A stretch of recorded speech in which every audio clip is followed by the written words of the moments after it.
Entonces, bueno, entonces yo creo que ya podemos empezar. Entonces, bueno, pues hola. Ahí ya puedes poner entonces en pantalla completa para eso, ahí ya Sí. está. Entonces, muy bien, pues. Eh, pues buenas tardes a todos, bienvenidos a nuestro seminario de sistemas complejos. Eh, pues nuestro conferencista de hoy es un invitado muy especial y pues Gerardo lo va a presentar. Pues, adelante, Gerardo. Bueno, muchas gracias, Alejandro. Es un placer tener hoy a Rafael Díaz. Rafael Díaz es un destacado estudiante de la Facultad de Ciencias. De hecho, perteneció al equipo olímpico mexicano de física y representó a México en varias Olimpiadas, habiendo obtenido varias medallas. Eh, Se recibió con una tesis de licenciatura dirigida por Raúl Esquivel, que es miembro de nuestro Instituto de Física. Posteriormente hizo la maestría en ciencias. La tesis se la dirigió Isaac Pérez Castillo. Se recibió en el 2014 y estudió el doctorado. Es Federico Senghi, Rafael. Richie Terzenghi. Ok. Y Giorgio Parisi, que bueno, todos lo conocen porque hemos hablado bastante por el premio Nobel este año. Se recibió también en este año y actualmente está realizando un postdoctorado en el mismo grupo de la Universidad de La Sapienza. Entonces hoy nos va a presentar sobre lo que ha estado trabajando. Y pues muchísimas gracias, Rafael, por darnos este seminario. Estamos muy emocionados. Y pues adelante. Bueno, hola, ¿qué tal a todos? En realidad, yo también estoy muy emocionado. Les quiero agradecer muchísimo pues, al doctor García Naumis y a Alejandro que me dieron la oportunidad de participar. Es un seminario que me gusta mucho porque es un seminario al que pues, siempre asistí con mucho gusto como estudiante. Entonces, de verdad, estoy muy emocionado de ahora poder participar como ponente. Y pues hoy les quisiera hablar de el trabajo que he realizado, digamos, la última parte de mi doctorado y estos últimos meses aquí en La Sapienza con Federico Richie Terzenghi y el profesor Giorgio Parisi, que bueno, pues sí, ahora se hizo bastante famoso, y tiene que ver con propiedades críticas de la transición de jamming de esferas duras. El contenido de mi plática está dividido en 4 partes. En la primera de ellas voy a dar como digamos, una introducción muy breve a lo que es el jamming y por qué es interesante. Básicamente es lo que estoy ilustrando en la figura aquí de la izquierda, donde lo que sucede es que tenemos una configuración las partículas de un sistema están bloqueadas porque tiene contactos con sus vecinos y como pueden ver se forman redes de contacto pues no triviales y con correlaciones a largo alcance. Ahorita voy a dar más detalles. En la segunda parte voy a hablar de un algoritmo de linear programming que desarrollamos en base a una idea de Giorgio para generar precisamente este tipo de estados de jamming de esferas duras. Y es importante que sean duras porque es un problema, digamos, un poquito más complicado. Y bueno, pues les voy a platicar un poco cómo lo resolvimos. La tercera parte es tal cual como ya la termodinámica o física estadística desde el punto de vista de la teoría de campo medio, que es una teoría que nos permite describir la transición de vidrio y transición de jamming en dimensiones infinitas, que yo sé que suena algo súper raro, pero espero que los logre convencer de que como es una teoría que vale la pena considerar. Y la última parte son unos resultados numéricos recientes en donde, bueno, es un resultado, sí, que publicamos hace poco, que la idea era validar la teoría esta de campo, de campo medio en dimensiones finitas. En realidad mi contribución, porque es importante decirlo, es básicamente en el algoritmo de linear programming y en los últimos resultados. Espero poder llegar a esta última parte, pero creo que de último momento decidí hacer la introducción un poquito más larga, entonces espero que me dé tiempo, pero bueno, vamos a empezar. Obviamente la pregunta que uno se hace es, bueno, ¿esto del jamming existe más allá de las simulaciones? Y pues sí, resulta que, por ejemplo, aquí como les estoy mostrando en las figuras de la izquierda, los granos, por ejemplo, creo que son frijoles, o esta es pasta de dientes, que sería un coloide, o mayonesa como una emulsión, o espuma, esto es crema de rasurar, todos ellos de manera natural están en lo que sería el estado de jamming. O aquí, por ejemplo, una vinagreta, que es algo que uno aprende a hacer aquí en Italia. Aquí las burbujitas de aceite están atrapadas en un medio de vinagre y también todas están bloqueadas, no se van a mover. Y bueno, estos son casos desordenados, pero uno puede tener ya sea incluso estructuras periódicas o muy bien estructuradas que también están en jamming, casos desordenados o algo intermedio. Y estos son, digamos, casos esféricos, pero el grupo de Torcuato se hizo famoso por estudiarlo con M&Ms. Resulta que los M&Ms son partículas muy regulares y también se pueden estudiar sus propiedades. Para efectos de esta plática, déjenme decir que un estado de jamming va a ser una situación en la cual todos los grados de libertad de un sistema van a estar completamente bloqueados y para todo lo que voy a hablar hoy se va a deber a frustración geométrica. Y bueno, en realidad el jamming es como una rama grande de la, digamos, se puede aplicar en muchas cosas o hay muchos fenómenos que se pueden entender desde el punto de vista de jamming. Incluso recientemente hay sistemas biológicos que se comportan como sistemas en atascamiento. Yo en particular me voy a centrar hoy solo en la transición de jamming. Transición como desde el punto de vista de transiciones de fase. Y bueno, ahora la pregunta es cómo llega uno a este punto de transición. Dependiendo de qué estudiemos, si esferas duras o esferas suaves, es cómo se acerca uno. La cantidad, digamos, fundamental para describirla es la densidad del sistema, que sería el número de partículas por el volumen de cada esfera. Estoy suponiendo que son todas del mismo tamaño, pero se puede generalizar a mezclas polidispersas entre el volumen total del sistema. Y resulta que, así como se ve en la figurita, uno puede tener un sistema con volumen libre o un sistema sobrecomprimido, pero hay un punto crítico en el cual apenas se tocan las partículas. Ese es el punto de jamming y tiene una densidad crítica. En el caso de esferas suaves, por ejemplo, uno lo que hace es meter un potencial de contacto, un potencial de interacción, Lennard-Jones, armónico, varios, y sobre todo la criticidad se da en el límite de temperatura que tiende a cero. Lo que la gente se dio cuenta es que cuando uno se acerca al punto de jamming por arriba, la presión también empieza a irse a cero y uno observa, por ejemplo, escalamientos críticos. Es decir, que el valor de la presión escala como una ley de potencias como función de la diferencia de densidades respecto a la densidad crítica. Bueno, perdón, voy a usar mucho mi puntero para ir como guiando las diapositivas. El caso de esferas duras, aquí solo podemos estar en la fase de que el sistema tiene volumen libre y llegar al punto crítico y no podemos ir más allá.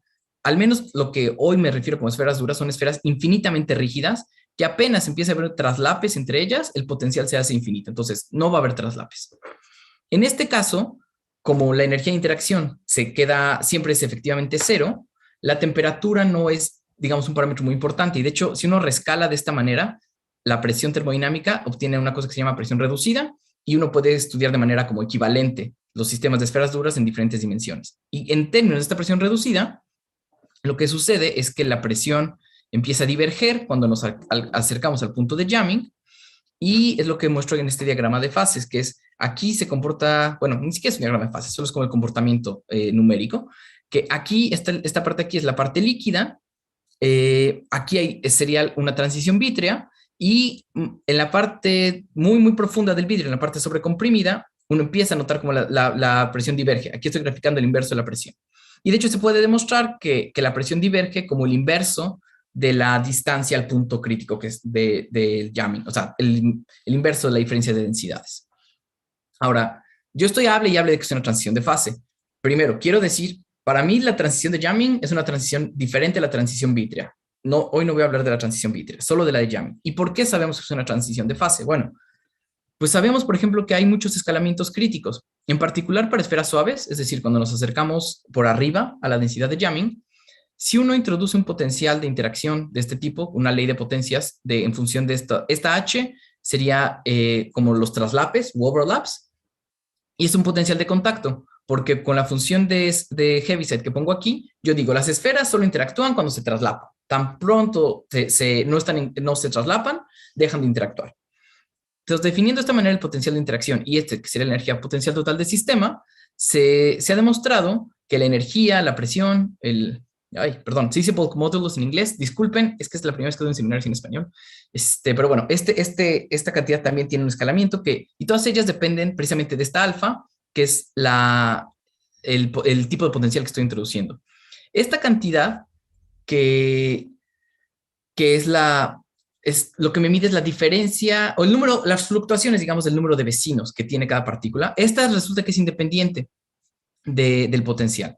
Y bueno, ¿cómo sabemos esto?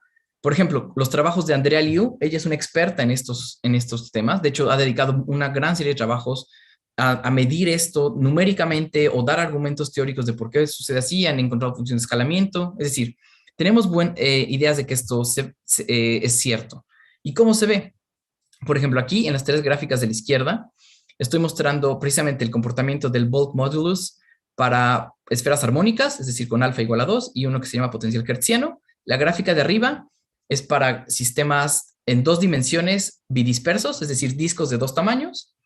La del medio es tridimensional, monodispersos, y el de hasta abajo es tridimensional, también polidispersos. Y vean que, de nuevo, es una ley de potencias que escala bastante bien como función de la densidad, de diferencias de densidades. En cambio, en este caso, el número de vecinos, sistemas en diferentes dimensiones y diferentes potenciales, que son, unos son los rombitos, unos son los circulitos y otros los triangulitos, todos escalan bastante bien con esta ley. Es decir, el comportamiento crítico de esferas suaves está bastante bien caracterizado. Y no solo eso, Andrea Liu y Sid Nagel lo que dijeron es, bueno, el jamming, pues está, como les decía, coloides, vidrios, esferas suaves, materia granular. ¿Cómo se puede entender toda esta como universalidad? O bueno, ¿por qué está presente en tantos sistemas? Bueno, lo que ellos dijeron es, resulta que el punto de jamming es un punto crítico al cual uno puede acceder por diferentes rutas. Por ejemplo, en el caso de vidrios, que digamos, si no aplicamos esfuerzos, pues bajando la temperatura nos acercaríamos por esta ruta. El caso de materia granular, donde la temperatura no es importante, sería como movernos en este plano, bueno, más bien en este plano, ir de la fase on-jam a jam. Y este punto crítico, pues está súper interesante, ¿no? Porque es un punto crítico que tienen en común todos estos sistemas y por lo tanto, estudiar las propiedades críticas alrededor de ese punto crítico nos puede dar información de toda esta gran variedad de sistemas físicos. Ahora, les voy a hablar ahora un poquito de esferas rígidas y por qué es un poquito más complicado. En particular, yo voy a decir que tenemos un empaquetamiento válido para definirlo, o empaquetamiento válido o jam state, perdón, si de repente lo digo en inglés, está definido por la posición de las partículas, de las esferas, los centros y sus diámetros. A lo que le ponga flechita arriba son, digamos, las cantidades de las n partículas que tiene mi sistema. Y como son esferas rígidas, obviamente tienen que satisfacer una constricción de volumen excluido, que es la distancia entre 2 esferas tiene que ser mayor que la suma de sus radios. Mayor o igual. Y aparte, tienen que satisfacer constricciones mecánicas, que no es otra cosa más que el balance de fuerzas, balance de torcas. Este D es el vector del centro de la partícula al punto de contacto. Las fuerzas tienen que ser repulsivas y tienen que satisfacer la tercera ley de Newton. Estas son condiciones generales para esferas de geometría arbitraria y fuerzas de contacto arbitrarias. Si, por otro lado, nos restringimos al caso de esferas sin fricción, que es lo que voy a hacer yo hoy, resulta que la información geométrica que nos importa son los vectores de contacto nada más, es decir, los vectores que conectan las esferas y los normalizamos, porque las fuerzas de contacto y este vector de par de fuerzas son proporcionales a ellos y entonces estas 3 se satisfacen de manera automática. Solo tenemos que verificar que se satisfaga el balance de fuerzas para tener un empaquetamiento válido. El problema es que no porque sea válido es estable, es decir, no porque se satisfagan estas condiciones va a ser necesariamente estable. Por ejemplo, en este caso de aquí, cada partícula individualmente está bloqueada, pero puedo realizar rearreglos colectivos. El empaquetamiento no va a ser estable colectivamente o globalmente. Y perdón, se me fue, pero cualquier duda en cualquier momento, por favor, interrúmpanme, porque a veces empiezo a ir muy rápido. Entonces, en cualquier momento, por favor, deténganme si algo no queda claro. Y bueno, cuando uno se da cuenta de que hay diferentes tipos como de estabilidad, lo que empezaron a hacer es también estudiar este problema desde un punto de vista matemático. En particular, lo que hizo el grupo de Salvatore Torquato y Steve Stillinger, lo que ellos hicieron fue descubrir que hay como 3 clases o 3 tipos de jamming. Aquí son como diagramas fases en términos de la función de densidad y un parámetro de orden psi, que es un parámetro de densidad un parámetro de orden, no densidad, un parámetro de orden que no es que tenga una definición universal, y de hecho, hasta donde yo sé, ni siquiera está muy claro cómo definirlo en algunos casos.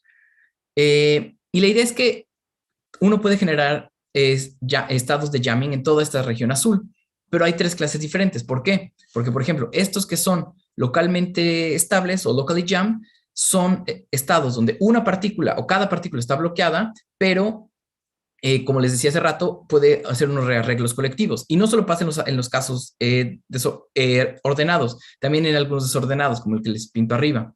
La clase del medio, que es como collectively jam o colectivamente atascado, son todas las partículas están fijas, no puedes hacer arreglos colectivos, pero por ejemplo aquí lo que uno puede hacer es deformar un poquito el contenedor, lo puede inclinar y se seguiría satisfaciendo las constricciones de volumen excluido y balance de fuerzas. Es decir, todavía hay grados de libertad que no están bloqueados. Y finalmente la última es la de Strictly Jam, que es ahora sí todos los grados de libertad o bloqueados. Pero aquí, pues, de nuevo hay muchas clases. El caso de arreglos periódicos, desordenados o algo en medio. Es decir, incluso en este caso, que es el que tiene más constricciones, es difícil entender bien que, desde el punto de vista matemático, cuál es el estado de jamming que uno va a encontrar.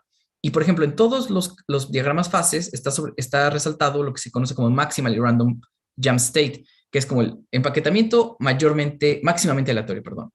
Y, por ejemplo, cuando matemáticos como John Conway estudiaron este problema, dijeron, bueno, es que de hecho esto no tiene mucho sentido, ¿no? Porque, ¿qué quiere decir máximamente aleatorio? Si finalmente el hecho de tener condiciones de volumen excluido está metiendo correlaciones entre las partículas. No es que tenga un sistema absolutamente aleatorio. Esto de mayormente aleatorio es algo que desde el punto de vista matemático creo que no está muy bien definido.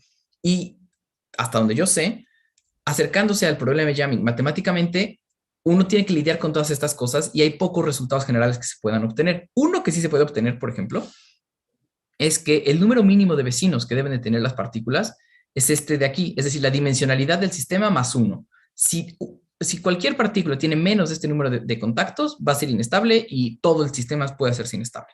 Pero matemáticamente es difícil de tener resultados generales más allá de esto. Por otro lado, decimos, bueno, ¿y físicamente qué sucede? Pues resulta que físicamente, cuando uno hace simulaciones, siempre se va a encontrar sistemas desordenados más o menos así. Y cuando uno hace experimentos, también encuentra propiedades que son como robustas. Por ejemplo, cuando uno hace cosas en 3 dimensiones, resulta que de manera más o menos independiente de cómo prepare uno el sistema, siempre encuentra que la densidad es como de 0.64. La fracción de llenado es 0.64. Esto para sistemas monodispersos. Pero bueno, digamos, un caso típico.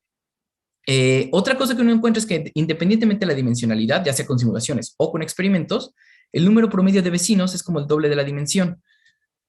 Y pues uno dice, bueno, pues ¿por qué no? De hecho, aquí, por ejemplo, quisiera platicar de este experimento de Bernal, que es muy ingenioso, Bernal y Mason, pero Bernal en particular es uno de los pioneros de estudiar empaquetamientos de esferas rígidas experimentalmente. Lo que hizo fue poner balines metálicos y los cubrió con una pintura negra que entiendo que era un poco como brea, porque la idea es que cuando había 2 partículas que se tocaban, como aquí arriba, cuando las despegaba, se formaban como este patrón, como una donita. Esto es cuando había un contacto físico. En cambio, cuando solo estaban cerca, se formaba esta protuberancia, pero no la donita. Y, por ejemplo, en la figura de abajo se ve como un extracto de los empaquetamientos que él usaba, y aquí se ven algunas de las donitas que se formaban. Entonces, de esa manera, él podía contar contactos físicos y cuántas partículas además estaban cerca de cada una, sin formar contactos. Y él encontró básicamente estas cantidades, desde, digamos, los 60 se conocen.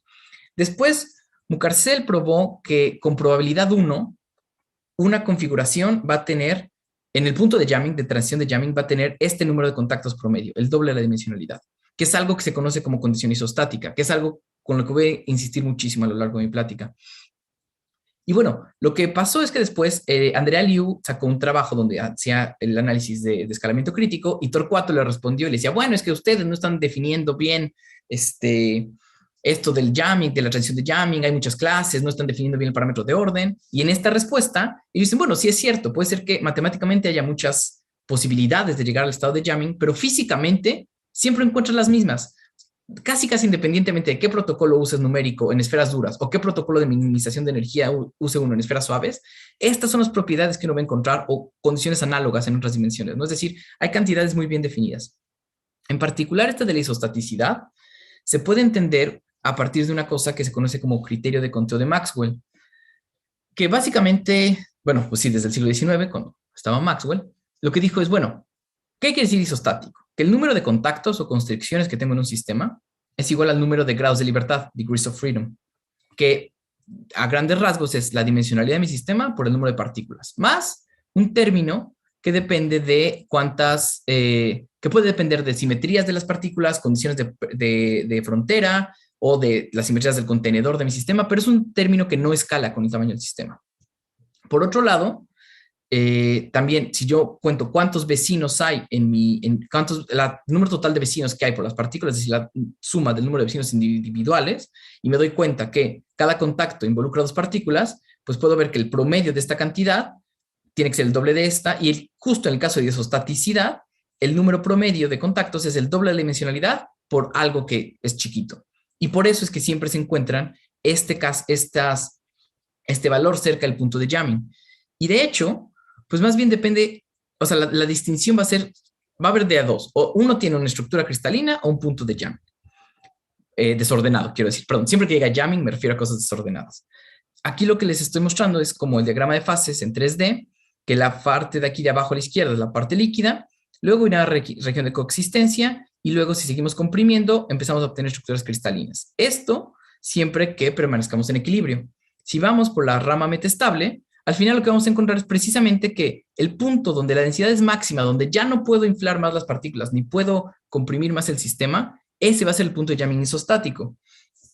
Y algo que me parece curioso, que me enteré el otro día en una plática de Paul Chaikin, que él decía que el mismo Bernal, el de los experimentos, dijo, bueno, la verdad es que uno, o sea, bastaba ir a leer la Biblia, porque resulta que en el Evangelio de San Lucas, en el famoso pasaje de con la vara que midas serás medido, viene esta parte, este texto de aquí, que esta parte de medida buena, apretada, remecida y rebosando, remecida quiere decir que es una cosa que quitaron mucho, ¿no?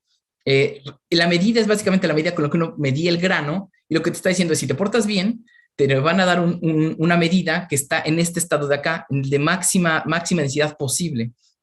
Y digamos, algo que se sabía ya, ¿no? Bueno, no se sabía, digamos, pero era algo que la gente ya tenía conciencia, que para maximizar la densidad tienes que, pues sí, presionar, pero además como agitar, porque eso hace que se relajen todos los grados de libertad no bloqueados y al final llegues a un estado donde se maximiza la densidad.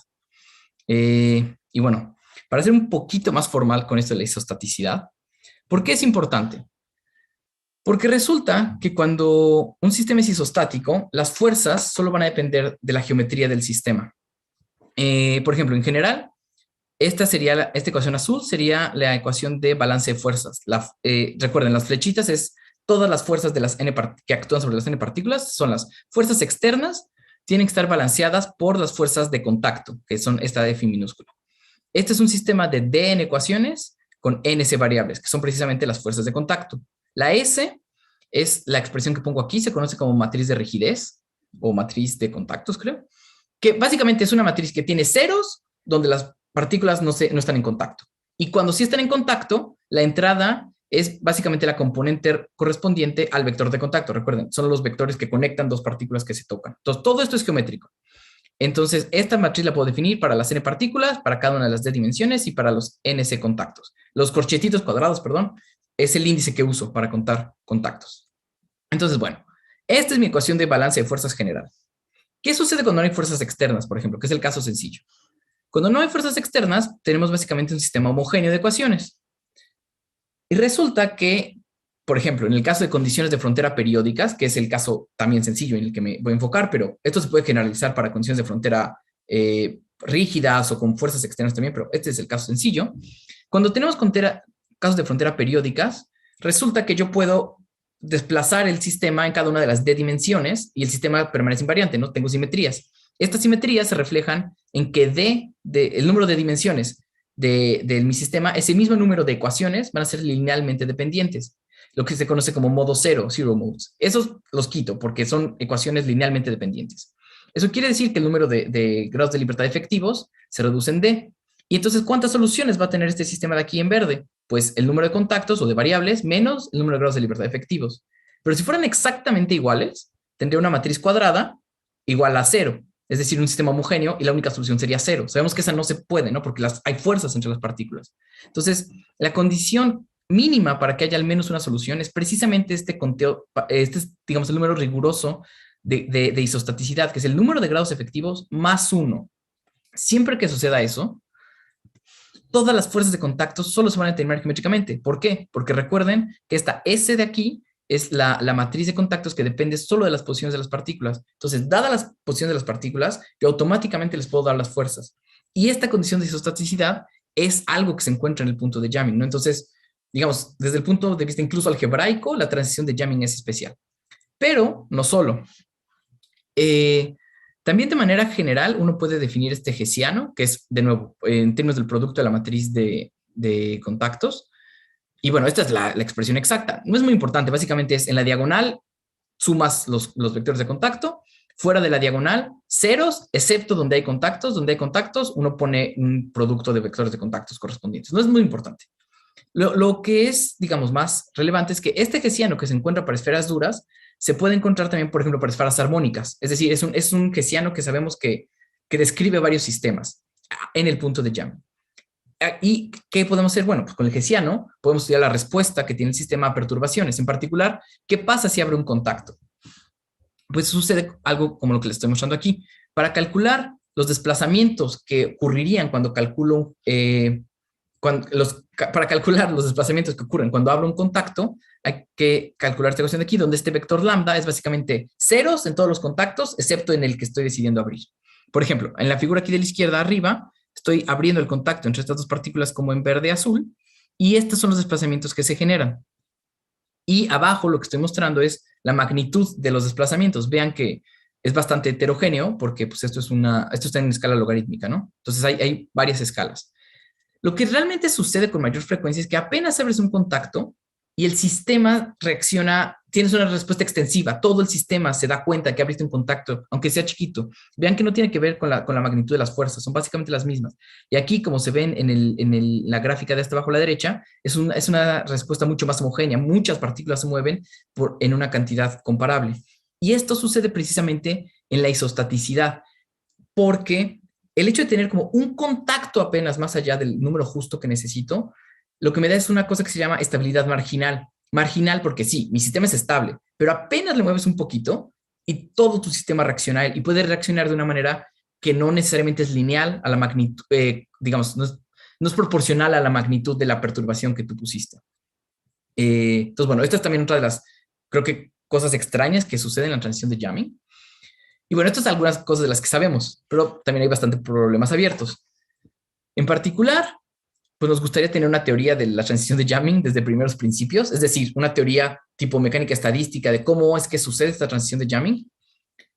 En dimensiones finitas no sabemos cómo hacerlo. Para dimensiones infinitas, sí, gracias a la teoría de campo medio que les voy a describir después.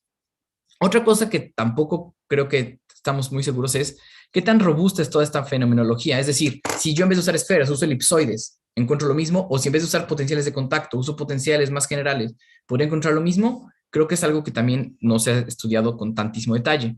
Algo de lo que no les hablé, pero que también es un problema, o al menos era un problema hasta hace poco, era cómo generar packings en el punto de jamming. Acercarse es, digamos, relativamente fácil. Llegar al punto de jamming puede ser muy complicado, precisamente por la condición de balance de fuerzas. Para esferas suaves, últimamente se ha usado mucho un algoritmo que se llama FIRE, que se presentó aquí, aunque este trabajo no es de jamming, pero resulta que el mismo algoritmo que presentan aquí funciona muy bien para jamming. O sea, esferas suaves, digamos ya, palomitas, se sabe hacer. Esferas rígidas, no. ¿Por qué? Pues precisamente porque no hay energía de interacción. Lo que ha hecho la gente es poner un potencial logarítmico y da buenos resultados, pero digamos, a fin de cuentas es un poco un potencial ficticio o efectivo, no es realmente lo que sucede con esferas duras. Lo que les voy a hablar a continuación es precisamente una alternativa que desarrollamos con una idea de Parisi de cómo llegar precisamente al punto de jamming sin potenciales efectivos. Y bueno, otra cosa que sería interesante estudiar sería qué pasa cuando uno cambia la dimensionalidad. Ya sé que vivimos en 3 dimensiones, podemos hacer experimentos incluso en 2 y tal, pero el efecto de la dimensionalidad es importante, por ejemplo, en lo de los modos localizados y extendidos, porque aquí en la diapositiva anterior les había platicado que esta respuesta muy localizada se diferencia de esta extensiva, pero teóricamente uno esperaría que de hecho solo hubiera de las extendidas. Parecería que las cosas de estas respuestas localizadas tienen que ver con el hecho de que estamos en dimensiones relativamente bajas. Entonces, bueno, es importante ver si es cierto que es eso, o pues no, a lo mejor la teoría está mal y los modos localizados van a estar en cualquier dimensión. Y bueno, también la densidad de modos normales es algo que ha dado pie a muchos estudios porque puede estar relacionado con algo que se llama el pico bosónico. En fin, hay todavía bastantes problemas abiertos, pues. Y bueno, ahora sí quisiera platicarles del algoritmo que realizamos, bueno, que desarrollamos para empaquetar esferas rígidas, que es algo en colaboración con Claudia Artiaco.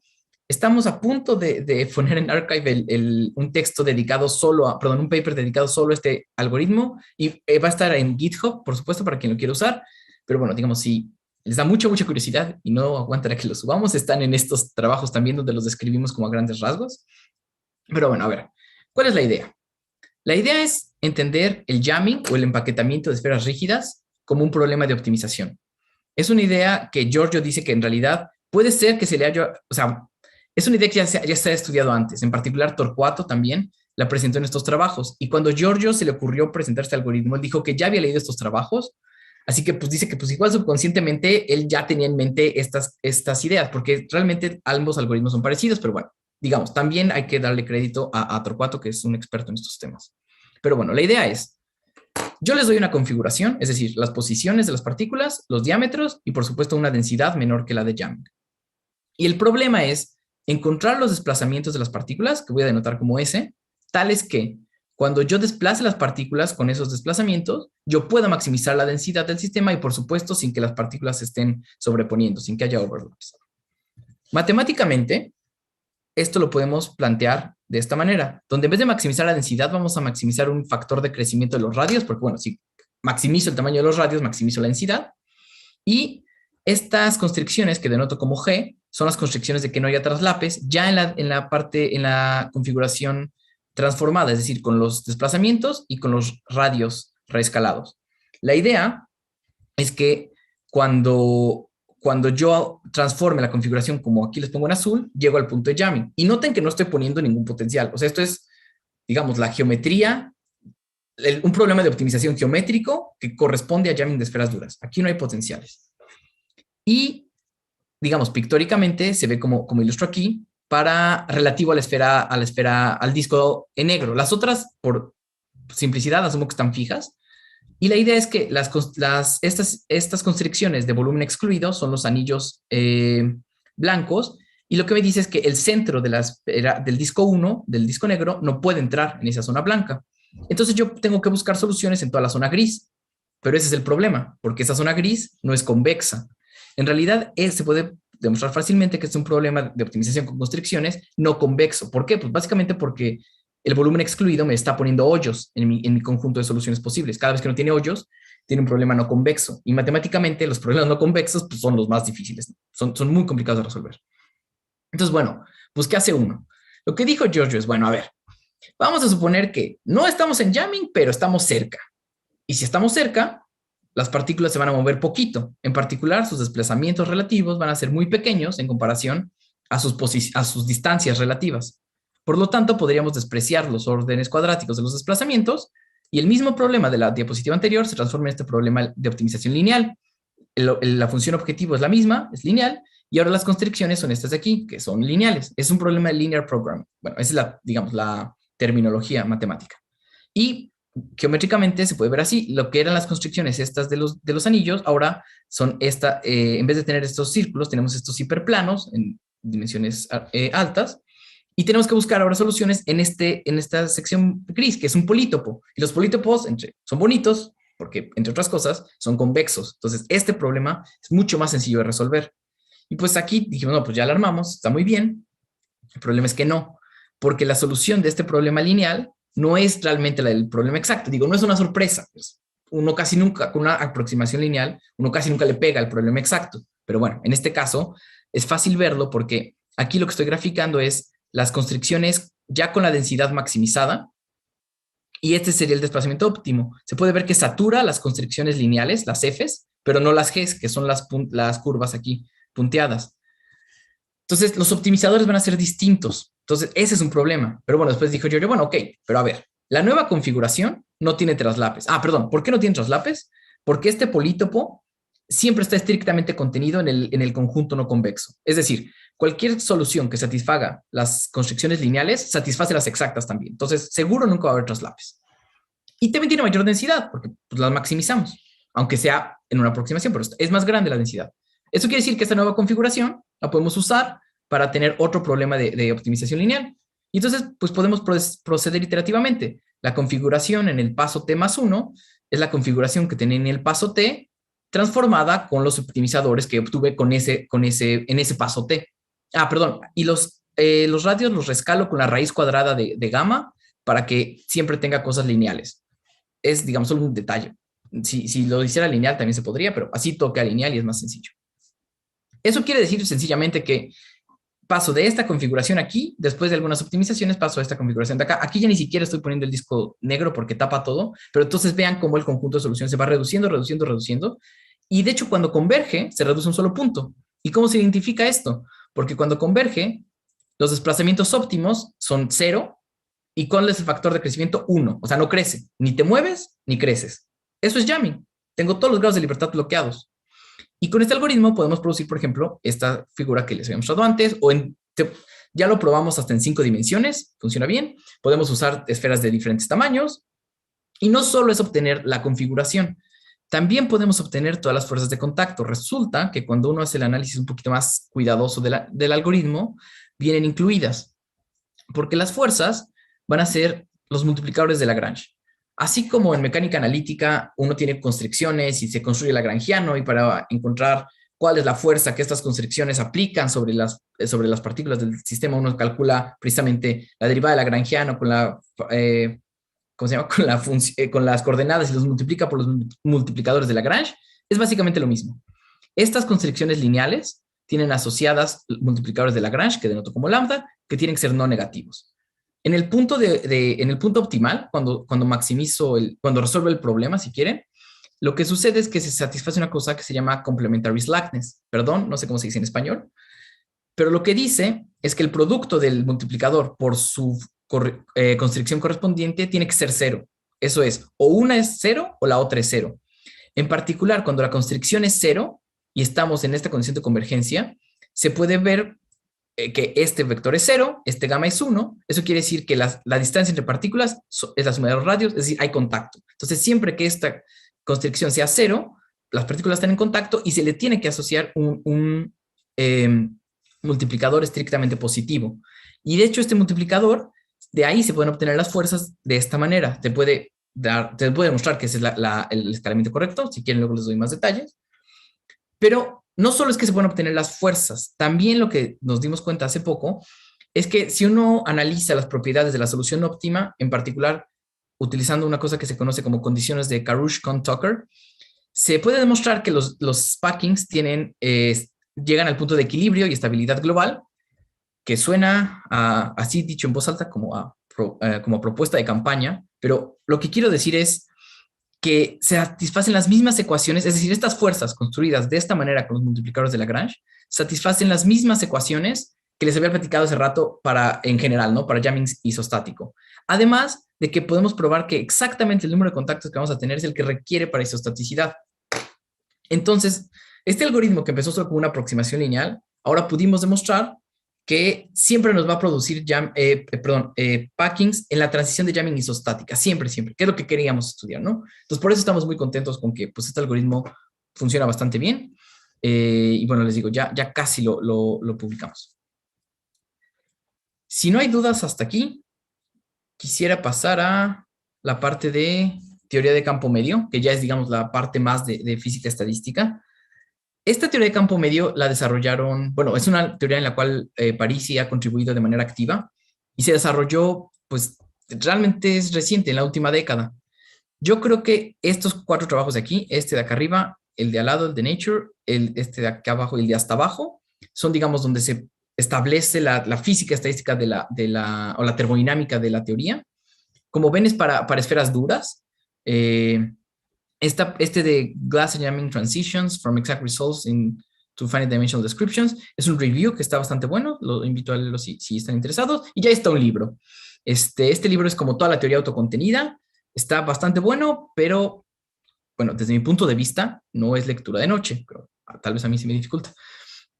Algo más bien que quiero resaltar, que es más importante, es ya desde los títulos uno empieza a ver que lo que están haciendo los autores aquí es trasladar toda la teoría que desarrolló Giorgio y sus colaboradores para vidrios de spin, y por la cual básicamente le dieron el Nobel este año, es aplicar este formalismo de vidrios de spin a vidrios estructurales en infinitas dimensiones.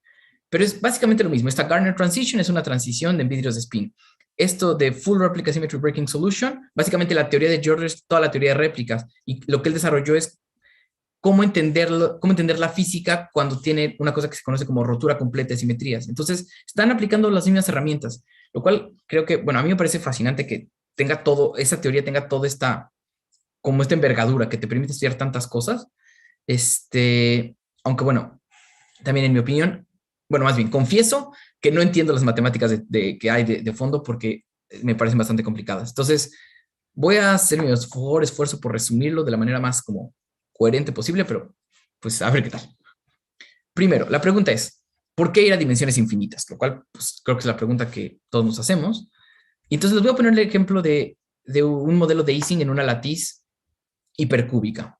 En este caso, el hamiltoniano es esta expresión que les pongo aquí, las S son los espines de Ising, o sea, más menos 1, y las J son las constantes de acoplamiento que voy a normalizar de esta manera, es decir, como el inverso del número de vecinos, para que todo sea finito. Y solo interacciones en primeros vecinos. En esta condición, en esta configuración, se puede hacer un análisis de una expansión a altas temperaturas y se puede demostrar que la energía libre de Helmholtz se puede escribir de esta manera, donde M es la magnetización, S0 es básicamente la entropía de una variable binaria y esta sería, digamos, la contribución energética. Beta es el inverso de la temperatura, o sea que en temperaturas muy altas todos estos términos no pintan y nos quedamos con una energía libre muy sencilla, es básicamente entropía más energía de variables desacopladas, espines independientes, casi. Conforme empezamos a meter en una temperatura finita, estos términos empiezan a pesar más. Y lo que estoy resaltando es que el término de beta a una potencia va acompañado de 1 entre d a la misma potencia. Es decir, una expansión en altas temperaturas se parece a una expansión en altas dimensiones. Y en altas temperaturas sabemos resolver las cosas, o la termodinámica es trivial. Entonces uno espera que en altas dimensiones pues suceda lo mismo. Y sí, efectivamente es así. Ahora, bueno, no es que la termodinámica sea trivial, es que en altas dimensiones o cuando en dimensiones infinitas, uno lo que tiene es algo que se conoce, efectivamente lo que uno tiene es como una cosa que se conoce como modelo fully connected, es decir, todos interactúan con todos, y cuando eso sucede, uno puede calcular, bueno, introduce varias identidades y uno puede calcular, digamos, las funciones de partición de manera exacta. Ese es como el gran ventaja de ir a dimensiones infinitas.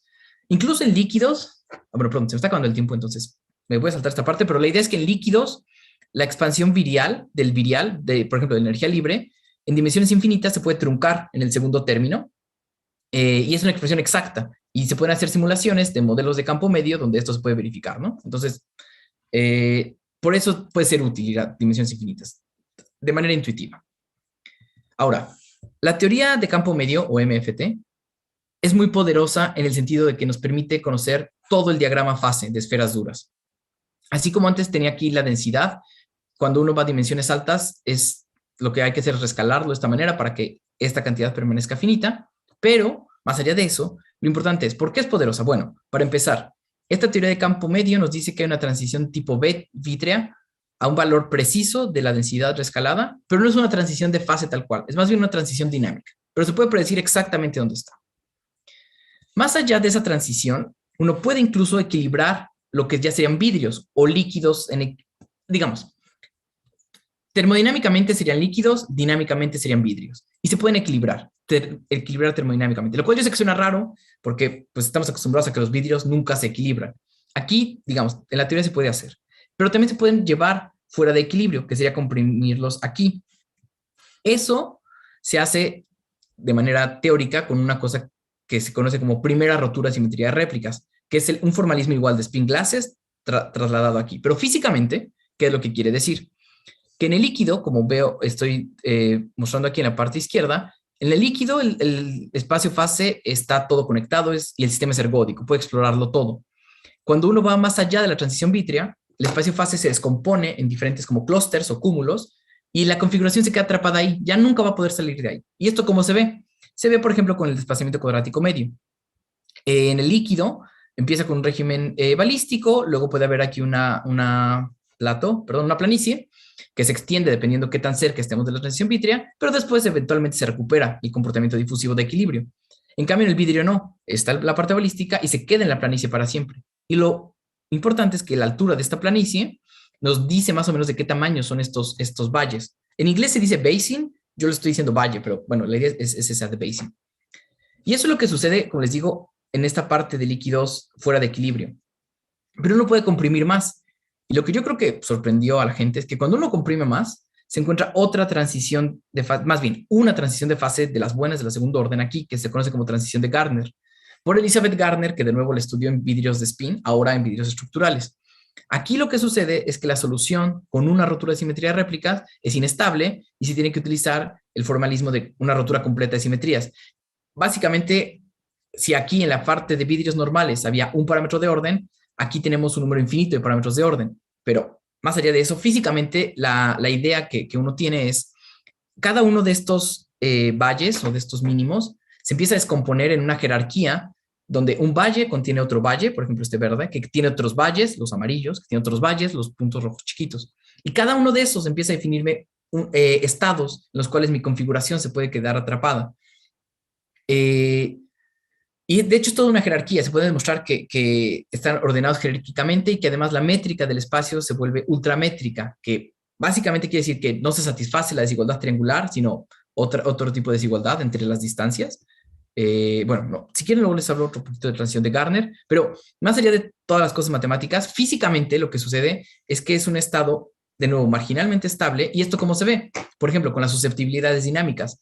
A partir de la transición de fase de Gardner y hacia abajo, hacia la línea de jamming, bueno, hacia abajo, que bueno, ya les adelanté que es la línea de jamming, todas las susceptibilidades dinámicas comienzan a diverger, y eso es lo que se ve un poco, lo que se puede, digamos, poner un poco una caricatura hasta abajo de la figura que muestro aquí. Si en el vidrio las partículas vibran dentro de la jaula que forman sus vecinos de manera más o menos homogénea o de la misma escala, lo que sucede es que después de la transición de Gardner hay muchas partículas vibrando, digamos, homogéneamente en una región pequeña del sistema o subextensiva, aisladas de vibraciones en otra región, también subextensiva, pero sobre todo las escalas de vibración son totalmente diferentes. La dinámica del sistema se vuelve muy heterogénea y las correlaciones divergen.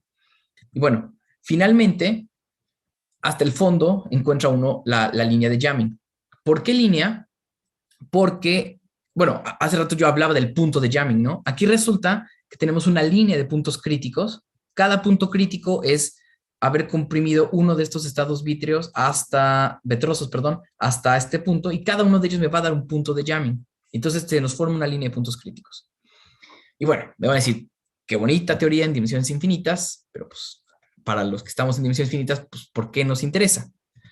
Bueno, resulta que después la gente se puso a hacer experimentos numéricos o simulaciones y encontró comportamientos muy parecidos. Por ejemplo, en 3 dimensiones encontraron un plano de fase un diagrama fase que se ve como este que les pongo aquí, que como ven aquí tenemos una línea de equilibrio o de líquido en equilibrio o vidrios en esta parte que se pueden comprimir. Aquí encontraron indicios numéricos bastante fuertes de que existe una transición de Gardner en 3 dimensiones y por supuesto que se puede llegar a la línea de jamming. Otra cosa que hicieron recientemente fue estudiar por ejemplo, así como antes hablaba de desplazamiento cuadrático medio, esta sería como la similitud cuadrática media entre dos configuraciones A y B.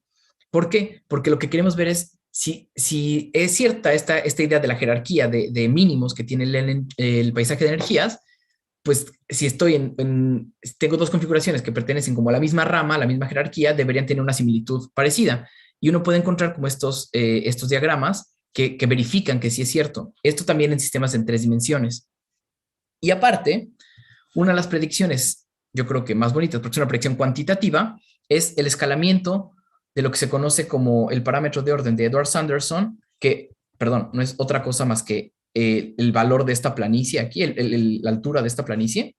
Lo que predice la teoría es que tiene que escalar con la presión de esta manera, como P a la menos kappa, donde kappa es este exponente que tiene un valor raro, hasta donde yo sé es irracional, pero la teoría predice este valor exactamente, y de hecho este valor se encuentra de resolver numéricamente las ecuaciones exactas de la teoría de campo medio.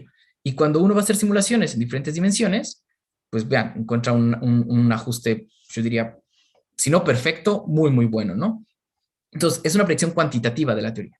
Esto a grandes rasgos. En jamming, en particular, también es importante porque nos ayuda a entender, pues, ¿qué es el jamming? O sea, al final, ¿qué es todo esto de las configuraciones con todos los grados de libertad bloqueados? ¿Qué es eso? Bueno, pues no es otra cosa más que un mínimo en el paisaje de energía libre. Tiene que ser energía libre, es importante eso. Y bueno, este paisaje de energías tiene otra estructura muy complicada que viene de la fase Gardner.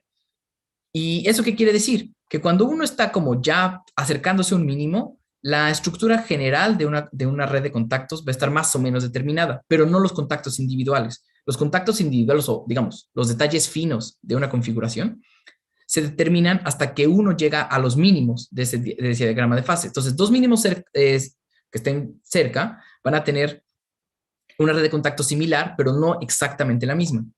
¿Y cómo verificaron esto? Lo que hicieron fue precisamente medir la similitud en las redes de contacto conforme uno va bajando en el diagrama, en el paisaje de energías aquí. Lo que hacen es una configuración que partió de esta presión, la llevas al punto de jamming y ves cómo se compara con otras configuraciones que habían salido más o menos de la misma presión.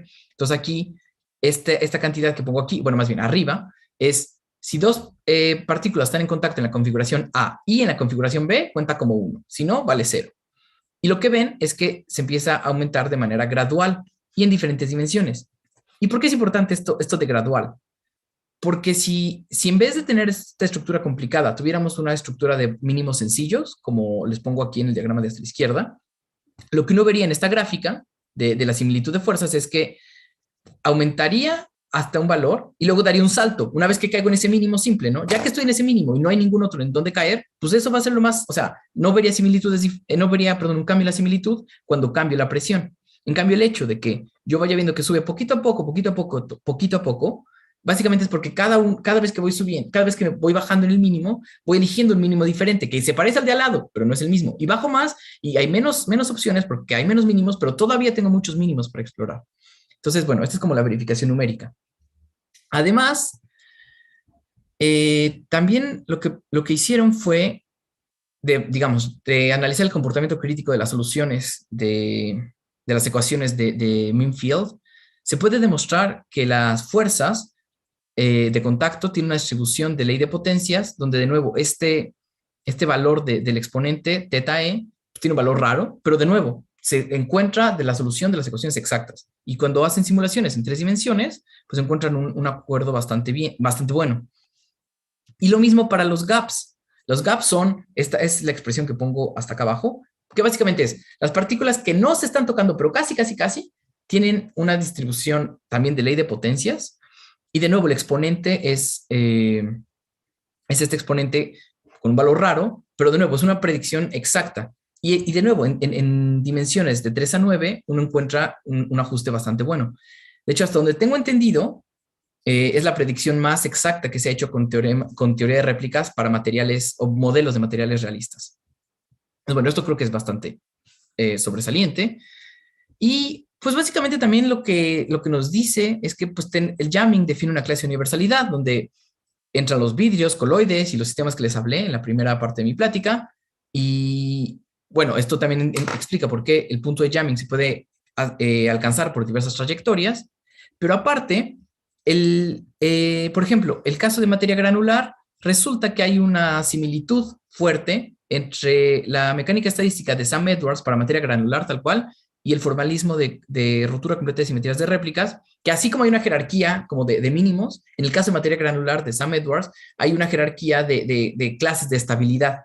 Y el jamming isostático corresponde como a la clase de estabilidad mínima que se requiere, perdón, de estabilidad mínima para tener algo que como se hace globalmente estable. Bueno, los invito a leer este review que está bastante bueno y lo explica seguramente mucho mejor que yo. No, bueno, y otra cosa que también está muy de moda es esto de problemas de satisfacción de constricciones, en particular el del perceptrón, que está en la misma clase de universalidad. Este es el diagrama fases de perceptrón, aquí abajo a la derecha, donde la línea morada sería la transición de jamming. Paso de una fase donde puedo satisfacer todas las constricciones a una donde no. Básicamente son como esferas duras. Aquí abajo de la línea morada, todas las esferas duras pueden estar ahí sin que se sobrepongan. Apenas llego a esta fase de acá arriba, ya empiezo a tener overlaps o traslapes entre ellas y ya no estoy satisfaciendo las constricciones. Y bueno, es un sistema físico mal definido. Y en el caso del perceptrón, hay toda una serie de transiciones de fase de Almeida-Taules, de Kauzmann y de Gardner, que, digamos, tiene un paralelo muy claro con la teoría de campo medio. Y, bueno, creo que ya se me acabó el tiempo y ya no me da tiempo de darles la última parte, entonces si quieren, pues ahí le paro. Bueno, no sé si quieres, pues te avanza un poquito más y ya terminas ¿Sí? lo que Ah, te bueno. falta. Sí, Ok, sí, me faltan como 10 minutos nada más. No, no es bueno, tanto. ¿Sí? Ok. Bueno, porque, digamos, esto es lo que nos dice la teoría y esto es, bueno, esto es básicamente todo lo que les acabo de decir de por qué es buena, todo lo que nos ayuda a entender, pero también deja bastantes preguntas. En particular, si podemos verificar rigurosamente que la teoría de campo medio es válida en 2 y 3 dimensiones, que esto es la última parte de lo que les voy a hablar. En particular, verificar que los exponentes críticos de las fuerzas, el teta E que les mencioné hace rato y el gamma de los gaps son válidos. Y si la misma clase de universalidad, perdón, si la misma criticalidad se puede ver en 2 dimensiones, porque esa sería la upper critical dimension. Esa es una, digamos, una pregunta sencillita que decimos estudiar. Hay una pregunta mucho más seria e importante que es, bueno, ¿y por qué funciona la teoría en dimensiones finitas, no? O sea, sabemos que la teoría va a funcionar bien siempre que vayamos a dimensiones muy altas, pero ¿por qué parece funcionar tan bien? Esa es una pregunta que yo no me atrevo a responder y sé que hay mucha gente trabajando en ello, pero pues precisamente es algo en lo que hay que seguir trabajando.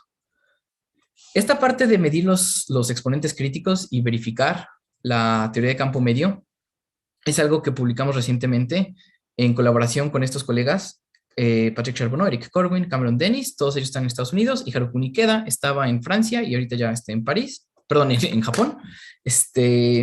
Y lo que hicimos fue utilizar una cosa que se llama escalamiento de tamaño finito para verificar los exponentes críticos. Entonces, bueno, muy rápidamente, ¿qué es el escalamiento de tamaño finito? Sabemos que cerca de un punto crítico, en una transición de fase de segundo orden, varias cantidades van a diverger, en particular, por ejemplo, la susceptibilidad de un sistema magnético, que está definida de esta manera. Cerca del punto crítico está T minúscula, básicamente me mide la distancia a la temperatura crítica. La susceptibilidad va a diverger con un exponente que o se conoce o se puede determinar numéricamente, y la longitud de correlación también. De hecho, esta es la propiedad característica de las transiciones de fase, ¿no? De los puntos críticos, que uno tiene correlaciones de largo alcance en todo el sistema. Entonces, bueno, uno espera que llegando al punto crítico esto sea infinito. Pero pues no, esto realmente solo es infinito en el límite termodinámico, cuando mi sistema es muy, muy, muy, bueno, infinitamente grande, estrictamente. Para sistemas finitos, lo que uno ve es que la susceptibilidad crece, crece, crece y luego cae. Y hago más grande el sistema y crece más y luego cae. Nunca va a diverger formalmente. Y bueno, intuitivamente, pues también esto tiene sentido, porque yo no puedo medir longitudes de correlación más largas que mi sistema, ¿no? Es decir, yo no puedo medir correlaciones de largo alcance más allá del tamaño de mi sistema mismo. Esto también impone un límite a la susceptibilidad. Y esto, pues, pudiera parecer como un defecto de trabajar con sistemas finitos, pero en realidad es una gran ventaja, porque podemos utilizar una cosa que se llama el ansatz de escalamiento, que es básicamente escribir la susceptibilidad de esta manera, donde esta es la forma original, y esta función de aquí es algo que se conoce como función de escalamiento. Y si ven su argumento, no es otra cosa más que el cociente entre la longitud de correlación o algo proporcional a la longitud de correlación y el tamaño de mi sistema. ¿Cuál es la idea? Que esta función de escalamiento debe ser universal para los sistemas. Para cualquier tamaño debe ser válida, si es que estoy cerca de un punto crítico. Y bueno, equivalentemente se puede escribir de esta manera, que es la que se ve en la gráfica de acá al lado. ¿Y cuál es la idea? Que cuando yo tengo el valor correcto de los exponentes, si yo multiplico la xi por el inverso de esta longitud y rescalo la distancia del punto crítico con L entre 1 menos nu, todas las curvas van a colapsar entre unas sobre otras porque precisamente estoy graficando la misma función. Entonces, ese colapso me indica que tengo una medida muy, muy, muy precisa de los exponentes críticos. Y este método se ha aplicado. Ahora, me van a preguntar, bueno, ¿y por qué lo vas a hacer en jamming? No nos acabas de decir que ya sabemos que funciona. Y sí, pero les voy a dar 4 razones por las cuales era importante verificarlo, digamos, de manera más rigurosa. La primera es, bueno, creo que es obvia. Los exponentes críticos de jamming de las fuerzas y los gaps, sabemos su valor exacto por la teoría de campo medio, pero la teoría de campo medio asume dimensiones infinitas, que claramente no es nuestro caso, ¿no? Hay que ver si vale en otros casos. La segunda es, bueno, pues sí, hay indicios de que como sea valen en dimensiones 2, 3, 4 y varias, como les comenté hace rato. Aquí, perdón, están graficando aquí las distribuciones cumulativas, por eso es 1 más el exponente de campo medio. Pero la verdad es que no hay un estudio sistemático de estas cosas. Por ejemplo, en estos artículos A veces sí encuentran los exponentes críticos de campo medio, a veces encuentran otros, o a veces solo los encuentran cuando usan esferas duras, pero no esferas suaves, o al revés. Es decir, este límite de qué lado me estoy aproximando a la transición de jamming tampoco se ha estudiado también. Aparte, en dimensiones finitas, hay otra contribución a la distribución de fuerzas. Hay otro tipo de fuerzas que inducen, digamos, modos localizados y tienen un exponente diferente. Y es importante distinguirlas porque si no, uno no mide ni el de campo medio ni el de modos localizados. Entonces, digamos, numéricamente también es un poco difícil estudiarlo. Además, bueno, uno diría, bueno, capaz que no son exactamente los mismos exponentes, pero pues se parecen. Pero lo importante es qué tanto se parecen, porque resulta que uno puede hacer un análisis de estabilidad de los packings en jamming en dimensiones finitas, es decir, sistemas físicos realistas, en estos trabajos en particular por Matthew Biart y sus colegas, y ellos demuestran que los exponentes críticos tienen que satisfacer estas dos desigualdades. Pero cuando uno pone aquí los valores de campo medio, resulta que las desigualdades están saturadas, es decir, son igualdades. Eso quiere decir que si uno le mueve un poquito a los valores de campo medio, pudiera ser que esto no se satisfaga y que o la teoría de estabilidad está mal o los packings son inestables a pesar de todos los otros argumentos que les había dado, ¿no? Es importante saber qué es lo que sucede. Entonces, es importante hacer una medición precisa y sabemos que el caso de, FSS es Fine Size Scaling, de escalamiento de tamaño finito, se puede hacer porque alguien ya lo había hecho por el perceptrón. Entonces, es lo que vamos a hacer nosotros. Y la última razón es, bueno, resulta que no todos los modelos de esferas tienen los mismos exponentes críticos. En particular, una cosa que se llama near crystals, que son estructuras, son configuraciones de esferas con estructuras cristalinas, pero con polidispersidad, poquita, pero polidispersidad. Y dependiendo del grado de polidispersidad, puede ser que, por ejemplo, las fuerzas de contacto no sigan el comportamiento de campo medio, que es esta línea negra, para polidispersidades bajas, no sucede, ¿no? Y esto sería para los gaps. Esta es la predicción de campo medio y las simulaciones no pegan. Es decir, puede haber casos donde no suceda. Entonces, lo que hicimos nosotros fue deducir lo que serían las funciones de escalamiento de manera, sí, más o menos generales. Esta es una distribución de probabilidad de una variable aleatoria X, que es como X a la mu, con un argumento muy, digamos, sencillo de, dado una muestra de tamaño n, ¿cuál es el valor más chiquito de la variable aleatoria que voy a ver? Escala de esta manera. De aquí nos inspiramos para proponer esta función de escalamiento para la función de distribución. Perdón, la función de distribución de probabilidad. Lo que hicimos fue en realidad considerar la distribución cumulativa porque es mucho más precisa, porque uno no tiene que hacer histogramas y poner muchos datos en bins y ver cuál es el valor del bin. No, pone uno todo, no pierde resolución básicamente cuando uno considera la función cumulativa. Y con el mismo argumento, esta es la función de escalamiento que proponemos, la que está aquí encerrada hasta abajo. ¿Y cuál es la idea? Que esta X va a ser mis fuerzas de contacto, voy a ver si este escalamiento se verifica cuando mu es igual a teta e. Y cuando X sean mis gaps, voy a ver si esta función de escalamiento se verifica cuando mi mu sea menos gamma. Es decir, voy a poner los valores teóricos y voy a ver si tengo un buen colapso. Entonces, ahora sí, los resultados. Estos son los resultados de las fuerzas de contacto. Del lado izquierdo les estoy mostrando resultados de las esferas rígidas que tuvimos nosotros. Del lado derecho de esferas suaves o armónicas, que son los que nos pasaron nuestros colaboradores. Tenemos datos de más de 1 millón de partículas para cada tamaño de n. Y como ven, pues la línea roja punteada es la predicción de campo medio. Tenemos un muy buen ajuste. Pero bueno, no se ve efectos se ven efectos de tamaño infinito, que son estas desviaciones de acá, que ahorita les cuento qué es, pero no se ve tal cual esa dependencia del tamaño, ¿no? Es decir, todas las curvas como que siguen el mismo comportamiento. Esto lo que nos dice es que por alguna razón, que sinceramente no entendemos del todo, es las longitudes de correlación de las fuerzas son más pequeñas que las del sistema. Es decir, es como si ya hubiéramos llegado al límite termodinámico aquí. No sabemos exactamente por qué, pero sucede esto. Pero lo que sí sucede es que nuestra función de scaling o de escalamiento está muy, muy bien. Vean que, es decir, ya que reescalamos con los valores teóricos de teta e, vean qué buen colapso se obtiene. Perdón por decirlo así, pero es que estamos muy orgullosos y estamos nos gana me gana la emoción cuando hablo de esto, porque pues tenemos un empate perfecto entre los puntitos, que son esferas suaves, las líneas sólidas, que son esferas duras, es decir, el empate no importa cómo se acerque uno a la transición de jamming, uno encuentra la misma criticalidad. Y esta es una verificación numérica, pero rigurosa, de que el teta e de campo medio se vale en dimensiones finitas. Ahora, para gaps, básicamente con las mismas configuraciones, Aquí sí se ve bien el efecto de tamaño infinito, ¿no? Cómo cambiar el sistema, el tamaño del sistema va transformando la distribución. Esto quiere decir que aquí sí vemos que el efecto de que las longitudes de correlación entre gaps son más grandes o del orden de nuestro sistema mismo. Y de nuevo, la función de escalamiento nos da un colapso bastante bueno en la región importante, que es cuando esto es cercano a 1. Y de nuevo, un empate bastante bueno entre la parte de esferas suaves y esferas rígidas. Entonces, esta es como una verificación, creo, bastante bonita de que el exponente de campo medio también vale en dimensiones finitas.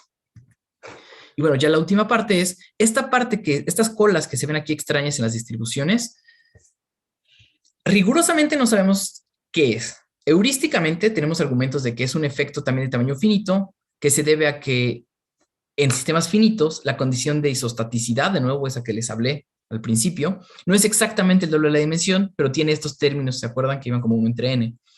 Y esa como corrección es lo que hace que no se vea el escalamiento de campo medio hasta los valores más bajos. Pero bueno, eso es algo que sinceramente tenemos que corroborar todavía. Y entonces, pues, ya para terminar, ¿qué aprendimos? Bueno, pues que no importa cómo se acerque uno al punto de jamming, ya sea esferas suaves o esferas rígidas, los exponentes críticos van a ser los mismos, ahora sí, empatando datos de uno con datos con otros. También, de hecho, verificamos que los mismos exponentes de campo medio son los mismos en otros modelos. Hicimos básicamente el mismo análisis que les platiqué ahorita, pero para otros sistemas. Bueno, esferas suaves y rígidas, que es el que les mostré, discos polidispersos, y el modelo de Mari-Kurshan. Este modelo básicamente es un modelo de campo medio que sirve de referencia, es decir, aquí tenía que verse todo bien y se veía bien. El caso de discos polidispersos es importante porque es un sistema en 2 dimensiones y para obtener la función de escalamiento hubo que introducir correcciones logarítmicas. Y eso es precisamente lo que sucede en la Upper Critical Dimension, que cuando uno está ahí, es decir, en la dimensión a partir de donde la teoría de campo medio es válida, estas correcciones logarítmicas se vuelven muy importantes. Y el hecho de que las tuviéramos que introducir, porque si no, no veíamos el escalamiento correcto, nos da un indicio de que efectivamente la D igual a 2 es básicamente D igual a infinito cuando uno quiere ver estas cosas de propiedades críticas, ¿no? En jamming, claro. Y lo que sí no salió es el caso de los near crystals. Aquí obtuvimos un exponente para los gaps con sistemas con una estructura de FCC, pues, bueno, digamos, punto 33 con punto 41 parece cercano, pero no, en realidad es una diferencia que casi el 50%, es una diferencia muy grande, y esto dice que o la teoría de estabilidad no aplica para packings regulares, o pueden ser inestables estos packings, que es algo que tenemos que estudiar con detalle. Y bueno, la pregunta que más nos interesa es esto de las longitudes de correlación, de por qué los gaps como que sí tienen un comportamiento divergente y por qué las fuerzas no. ¿Y por qué es una pregunta importante? Porque desde el punto de vista de campo medio, los gaps y las fuerzas son variables complementarias. Básicamente las mismas funciones de escalamiento. Las fuerzas son cuando el argumento es positivo, cuando el argumento es negativo, y los gaps cuando son positivos. Entonces, básicamente deberían ser las mismas variables, deberían tener el mismo comportamiento crítico, y numéricamente encontramos que no. ¿Y por qué? Pues es algo en lo que seguimos trabajando porque no tenemos la respuesta. Y eso es todo ahora sí. Muchísimas gracias. Muchas gracias, Rafael, por tu conferencia. Bueno, ahora podemos tener algunas preguntas. Si alguien quiere preguntar, pues puede activar el micrófono y hacer su pregunta o levantar la mano aquí en el chat y ya. Entonces, Gerardo, adelante. Muy bonita conferencia. Muchas gracias. Digo, bueno, en fin, muy padre, muy interesante. Te quería hacer varias preguntas, pero bueno, te hago 2 y luego que pregunten otros y si hay tiempo, otras preguntas. Porque bueno, ya sabes claro, que me interesa mucho el tema, ¿no? Sí. Primero, esto del FCC no será porque son redes hiperestáticas y entonces las propiedades de estabilidad son totalmente diferentes. Perdón. Sí, perdón, no lo dije bien. En estos near crystals, el efecto de la polidispersidad es que como sean siga siendo isostáticas. El hecho de que haya diferentes tamaños al final va a hacer que el número de contactos en promedio sea 2D. Sigue siendo isostático. Bueno. Y otra pregunta es, también nosotros por ahí del 2005 estuvimos tratando esto como un problema de optimización, justamente como si fueran constricciones, le llamábamos no holonómicas nosotros, ¿no? Pero entonces habíamos definido una función objetivo.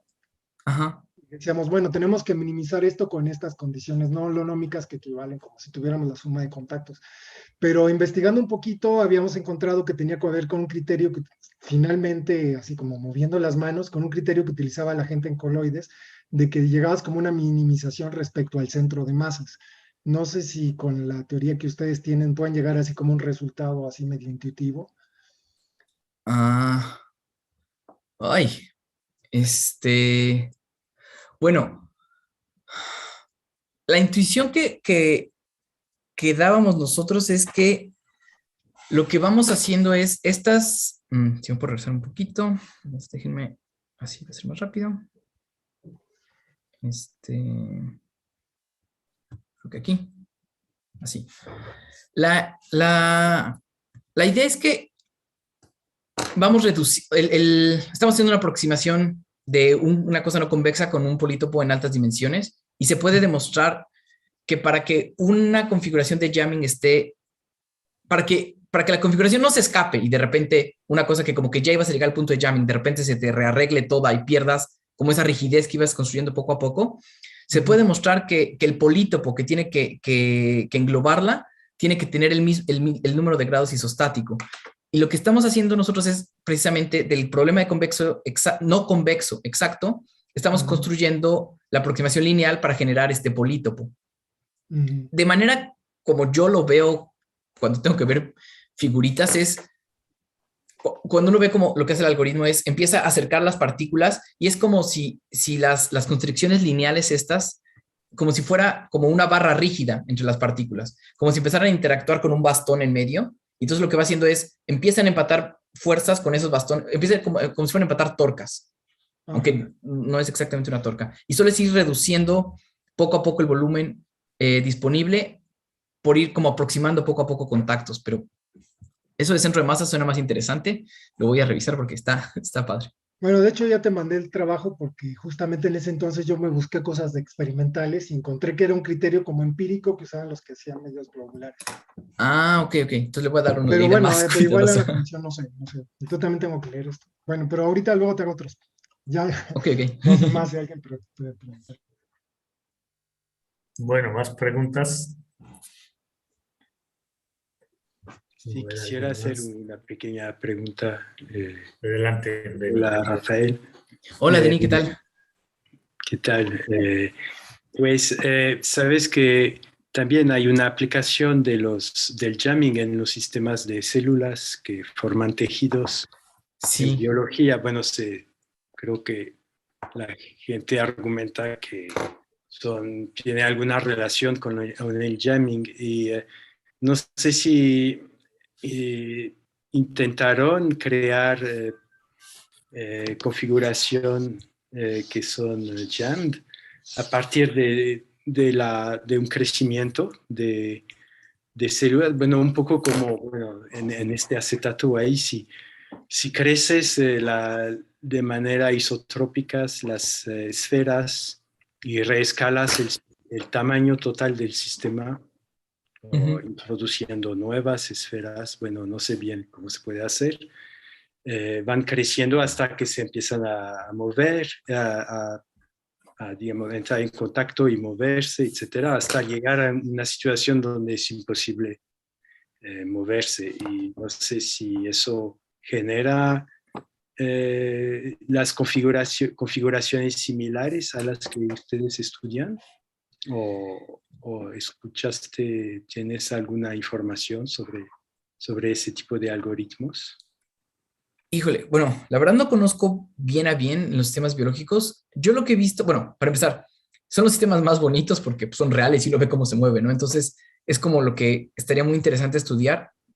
El problema desde digamos, esta perspectiva que tenemos nosotros es que los sistemas biológicos tienen una parte como de bulto que es como hiperstático porque están como todas apelotonadas las células, al menos digamos los casos que yo he visto, y el problema de nuestro algoritmo es que nunca produce algo hiperestático, siempre hipostático. Entonces por eso como que no simula también la configuración de células.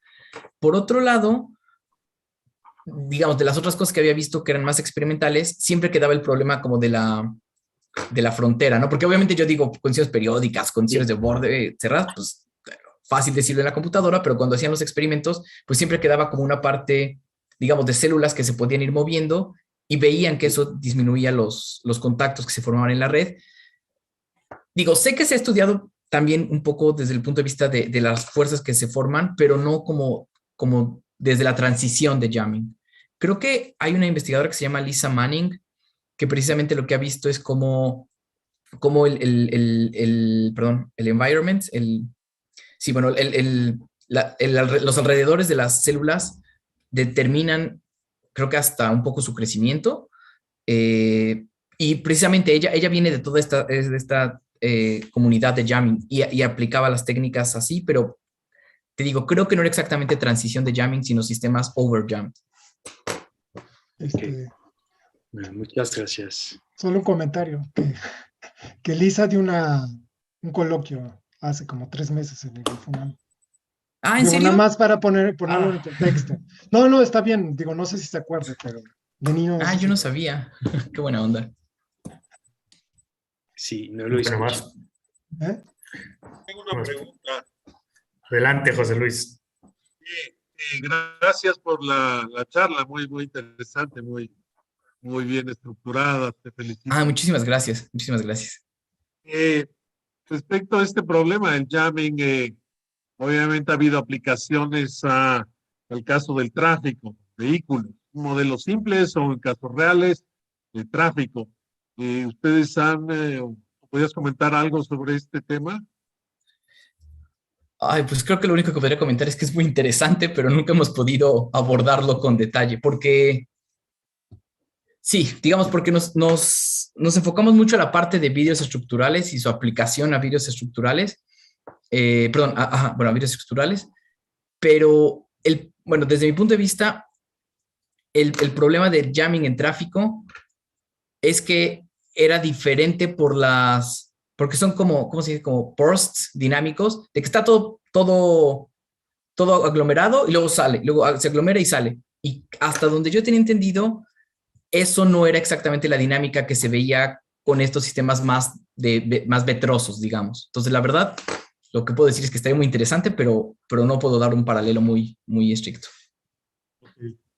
Y otra cosa, pero a lo mejor podrías comentarlo ya al final de esta sesión de preguntas. Giorgio Parisi, además de estos temas con los que estás trabajando tú con él, ¿en qué otra cosa anda metido? Y si nos puedes pues platicar alguna anécdota de qué ha pasado con lo del premio Nobel, algún chisme, alguna cosa, ¿no? De tú que estás ahí en Roma y en contacto con él y decir qué ha pasado, cómo lo ha tomado y cómo está el ambiente ahí. No, bueno, ¿cómo lo ha tomado? Muy bien. Sí. Bueno, a ver, primero, la primera parte, ¿a qué otras cosas se está dedicando últimamente? Está metido en muchos proyectos. Obviamente ya no es, tiene muchísimos cargos aparte de las cosas académicas. Era presidente de Academia de Ciencias, ahorita lo nombraron como responsable de asesoramiento científico para la Secretaría de Clima de Roma. Entonces tiene muchas otras cosas, pero más de cosas académicas, está muy interesado todavía en cosas de vidrios, en particular lo de la transición de Gardner. Él quiere ver también, comparar estas cosas de jamming en 2 dimensiones con datos experimentales, porque hay datos bastante bonitos y bastante buenos de un investigador que se llamaba Bob Beringer. Aparte, por supuesto, está metido en cosas para mi punto de vista, muy teóricas, como modelos de física estadística de lattice, pero como digamos de diversas capas. Usa un formalismo que se llama M-layers, que al parecer da muy buenos resultados porque se pueden resolver muchas cosas, analíticamente y numéricamente se pueden verificar. A veces también tiene muchas cosas. También hace cosas todavía de optimización.